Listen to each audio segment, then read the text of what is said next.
सुबह 7 बजे विद्या योगा कर रही होती है कि तभी उसकी सास शकुंतला उसके पास आती है और अपनी बहू से बड़े अजीब तरीके से कहती है, बहू ये सुबह सुबह अपने शरीर को तिरछा मिर्छा करके तुझे क्या मिलता है? कभी तू पैर ऊपर कर लेती है तो कभी हाथ। इसे देखकर ही मेरे बदन में दर्द होने लगता है। शकुंतला की बात सुनकर विद्या को हंसी आने लगती है और वो हंसते हुए अपनी सास को समझाने लगती है, माँ जी मैं शरीर को तिरछा नहीं करती बल्कि मैं सुबह सुबह योग करती हूँ। आपको पता है योगा करना शरीर के लिए कितना अच्छा होता है। इससे शरीर की सारी बीमारियाँ दूर भाग जाती हैं। क्या सच में योगा करना शरीर के लिए अच्छा होता है? अगर हाँ तो मुझे बता ये कितना फायदेमंद है। अगर मुझे लगा कि शरीर को योग से कोई मुनाफा हो रहा है तो मैं भी तेरे साथ योग किया करूँगी सुबह सुबह। शकुंतला की बात सुनकर विद्या को काफी अच्छा लगता है और वो अपनी सास को योग के गुण बताने लगती है। जब शकुंतला को ये पता चलता है कि योगा करने से शरीर बिल्कुल निरोगी रहता है और शरीर में ऊर्जा बनी रहती है तो शकुंतला का जोश बढ़ जाता है। अरे वाह, ये तो सच में बहुत अच्छी बात है बहू।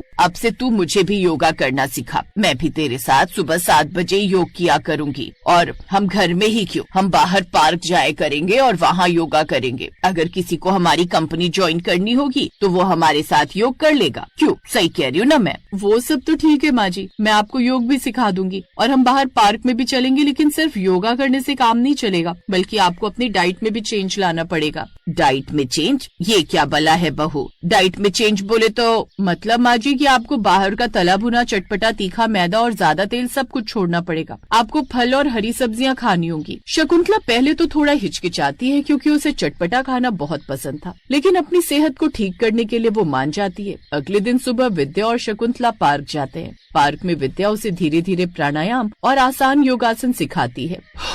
उफ बहू, ये सांस अंदर बाहर खींचना तो बड़ा मुश्किल काम है। मेरा तो सिर ही चकराने लगा। माँ जी शुरू में ऐसा ही होता है, आप धीरे धीरे कोशिश कीजिए। ठीक है बहू, अब तू देख मैं कितने अच्छे से योग करती हूँ। इतना बोलकर अब शकुंतला फिर से योगा करने लगती है और पार्क में बाकी औरतें शकुंतला को योगा करते देख उसकी तारीफ करती हैं, जिससे शकुंतला का सीना गर्व से चौड़ा हो जाता है। वो 1 घंटा योगा करती है और घर लौटते समय उसे बहुत हल्का महसूस होता है। बहू तूने सच कहा था, आज तो मुझे लग रहा है जैसे मेरा शरीर रुई जैसा हल्का हो गया है। आज नाश्ते में क्या बनाएगी? माँ जी आज हम ओट्स और फल खाएंगे, जैसा कि मैंने कहा था। तेल वाले पराठे अब बंद। हाँ बहू तूने कहा तो था, लेकिन सच कहूँ तो मेरी ना अदरक वाली चाय पीने का मन कर रहा है और साथ में घी में बने आलू के पराठे। ओए होए होए, क्या मजा आता है खाने में। नहीं माँ जी, आप ये सब नहीं खाएंगी। चुपचाप ओट्स खा लेना, क्योंकि आपने मुझे वादा किया है कि आप अपनी सेहत पर ध्यान देंगी और आप वैसा ही करेंगी जैसा मैं कहूँगी। बहू की बात सुनकर शकुंतला कुछ नहीं कहती।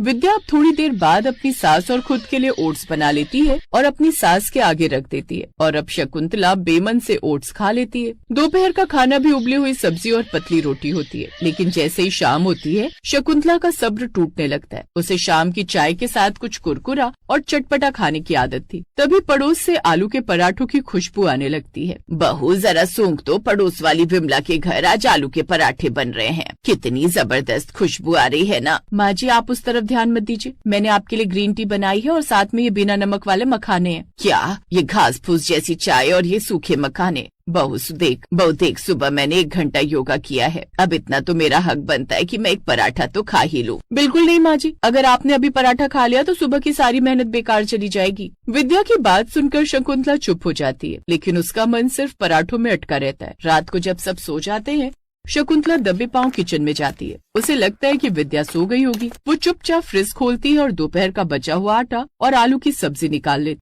थोड़ा सा तेल डालने से क्या ही हो जाएगा। सुबह योगा में 2 बार फालतू सांस खींच लूंगी तो सब बराबर हो जाएगा। इतना बोलकर शकुंतला धीरे से गैस जलाती है और वो तवे पर पराठा डाल देती है। पराठे के सिकने की खुशबू पूरे घर में फैलने लगती है। तभी अचानक किचन की लाइट जलती है और सामने विद्या खड़ी होती है। पकड़ी गई माँ जी, ये क्या हो रहा है? रात के 11 बजे आलू के पराठे? अरे बहू तू जागी हुई है। वो मुझे भूख लग रही थी तो सोचा बस एक छोटा सा पराठा बना लूं। माँ जी आपने मुझसे वादा किया था, देखिए ऐसे सेहत नहीं बनेगी। सुबह योगा और रात को पराठे, ये तो वही बात हो गई ना कि आप 1 कदम आगे बढ़ रही हैं और 2 कदम पीछे। पर बहू मेरा मन ही नहीं मान रहा, मेरा जी ललचा रहा है। अब तू ही बता मैं क्या करूँ। माँ जी मन को काबू करना ही तो असली योग है। चलिए तवा बंद कीजिए और ये पराठा गाय को डाल दीजिए। मैं आपके लिए गर्म दूध लेकर आती हूँ। शकुंतला कुछ नहीं बोलती और वैसा ही करती है जैसा उसकी बहू ने कहा था। बेचारी शकुंतला मुंह बनाते हुए चुपचाप अपने कमरे में चली जाती है। तो वहीं विद्या अब अपनी सास के लिए गर्म दूध करके उसके कमरे में ले ले जाती है। अब अगले दिन फिर वही दिनचर्या शुरू होती है। शकुंतला पार्क में जाती है और योगा करती है, लेकिन शाम होते ही उसकी हालत खराब होने लगती है। पार्क की सहेलियां भी उसे उकसाती हैं। अरे शकुंतला बहन, सुना है तुम्हारी बहू ने तुम्हारा खाना पीना बंद कर दिया है। क्या फायदा ऐसे योगा का कि तुम अपनी पसंद का खाना ही ना खा सको। नहीं बहन, ऐसी बात नहीं है, वो तो मेरी सेहत के लिए बोलती है। अरे छोड़ो, आज शाम को मेरे घर आना, मैंने गोभी के गरम गरम पकौड़े बनाने का प्रोग्राम बनाया है, बहू को पता भी नहीं चलेगा। विमला की बात सुनकर शकुंतला राजी हो जाती है और शाम को शकुंतला बहाना बनाकर विमला के घर चली जाती है और वहाँ डटकर पकौड़े और चाय पीती है। उसे लगता है कि उसने विद्या को बेवकूफ बना दिया, लेकिन जैसे ही वो घर आती है उसका पेट भारी होने लगता है और उसे बेचैनी होने लगती है। रात को शकुंतला को बहुत तेज एसिडिटी हो जाती है।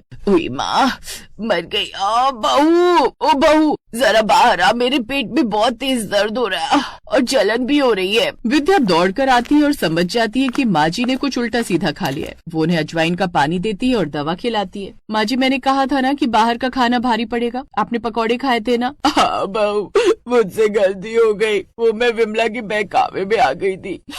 अब कभी ऐसा नहीं करूंगी।